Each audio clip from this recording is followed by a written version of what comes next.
The OnePlus 12 is shaping to be one of the biggest upgrades in years, boasting a larger display, triple camera system complete with a longer 3x telephoto camera, Snapdragon 8 Gen 3 chip and speedy 80-watt wire charging.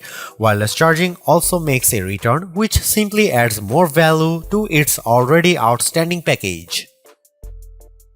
At long last, I have what's arguably the first notable flagship phone contender in my possession in the form of the OnePlus 12. While it technically debuted in December in China, the new OnePlus flagship is poised to make a strong statement at the phone's global launch event next week, along with the OnePlus 12R as the missing device between the flagship model and OnePlus Nord series.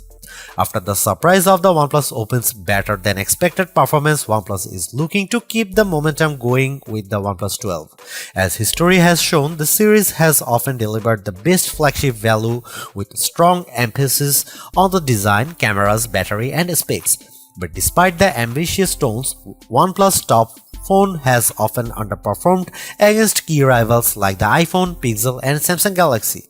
This time could be different because the OnePlus 12 has fewer compromises than its predecessors. For instance, wireless charging makes a satisfying return to the series, restoring the most sought-out feature critics and fans have clamored for. Add in super speedy 80-watt wire charging, a Snapdragon 8 Gen 3 chip, and a triple camera system complete with an upgraded 3x telephoto camera, and you have a pretty impressive candidate to go up against the best phones overall. We'll know for certain how the OnePlus 12 measures up once the phone comes out and we have a chance to test it, but here are our first impressions based on some OnePlus 12 hands-on time.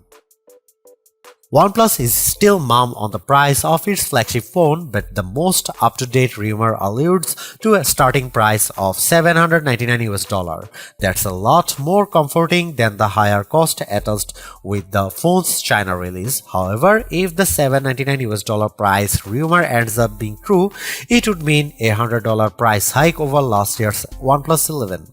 At the moment, the phone's actual release date is still in question, but there's good chance it could come soon after the OnePlus Smooth Beyond Belief launch event on January 23, where OnePlus will introduce the phone to the rest of the world.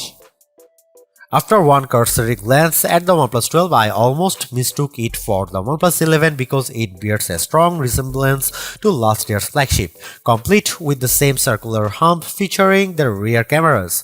What I still love about the OnePlus 12 design is its ability to maintain a clean look, thanks in part to how the rear textured casing repels smudges. Other changes to the design include a repositioned alert slider that's moved from the right edge to the left, a front-facing 32-megapixel camera is now centered on the display, and the addition of the most peculiar thing on the OnePlus 12, an air blaster fashioned into the top edge.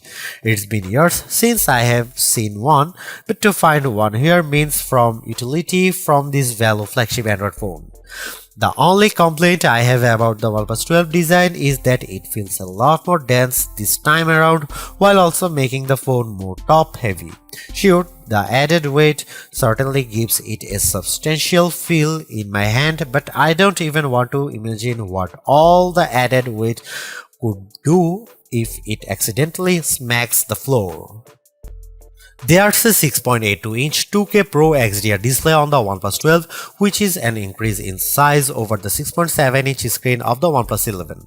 Even better, OnePlus claims that its now display can reach a peak brightness of 4500 nits, a mind-blogging achievement if true because last year's OnePlus 11 was rated for up to 1300 nits. I'd be shocked if the OnePlus 12 does reach that blinding level, but I'd be more content if it could at least best some of the brightest display we have tested, like the 1550 nits of brightness of the iPhone 15 Pro Max. We'll find out later when we can get the phone in front of our light meter for reading. Aside from that, I still like how the edges of the OnePlus 12 are curved ever so slightly to better wrap around my hand more comfortably. I have previously talked about the biggest stigma that has followed OnePlus phones since the very beginning, how OnePlus often hypes the camera in its flagship only to have them underperform compared to rival devices. However, that could change with the OnePlus 12. The new phone comes armed with an 4th gen Hasselblad camera for mobile system that consists of a main 50 megapixel camera, 14 megapixel ultrawide and a 64 megapixel periscope camera with 3x optical zoom. The latter step above the OnePlus 11's 32 megapixel 2x telephoto camera, but I suspect its telephoto abilities will be boosted with the help of computational photography and the phone's 6x sensor zoom. In fact, it's very similar to the OnePlus Open's telephoto camera with 3x optical zoom, which I have found to deliver excellent results that rivals the 5x optical zoom of the Google Pixel 4. I am very optimistic about all the upgrade camera hardware of the OnePlus 12. With its 4th generation Hasselblad camera for mobile, it should produce professional grade portraits, though head-to-head testing with other top camera phones will tell the tale. However, I can't stress enough about the importance of low-light performance, an area where OnePlus continually underperforms. We'll soon see if that changes. Over on the video side, you can expect the usual 4K 60 FPS recording, but there's an option for 8K video recording.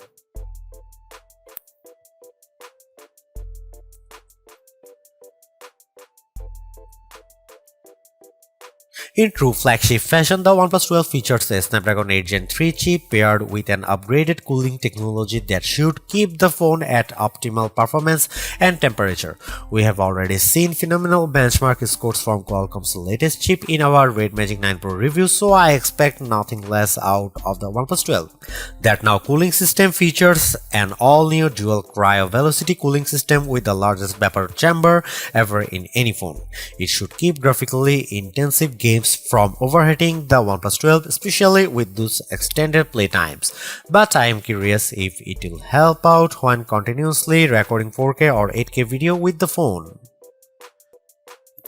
I am already excited about the OnePlus 12 because it could be the perfect affordable flagship I have been waiting for. OnePlus has often proclaimed its premium devices as flagship killers, and I think that still stands given the listed OnePlus 12 specs. However, I will save judgment once an actual price is revealed and we can gather a better sense of the phone's value. Beyond the price, the OnePlus 12 design looks sleek and it feels solidly built, but most of all, I'm eager to see how its upgraded cameras perform. It's the one thing that will define whether or not the OnePlus 12 can eclipse its chief rivals and finally take the crown as the best phone. I'm hopeful because the OnePlus Open proved me wrong when I had a chance to test that phone. Maybe history can repeat itself this time.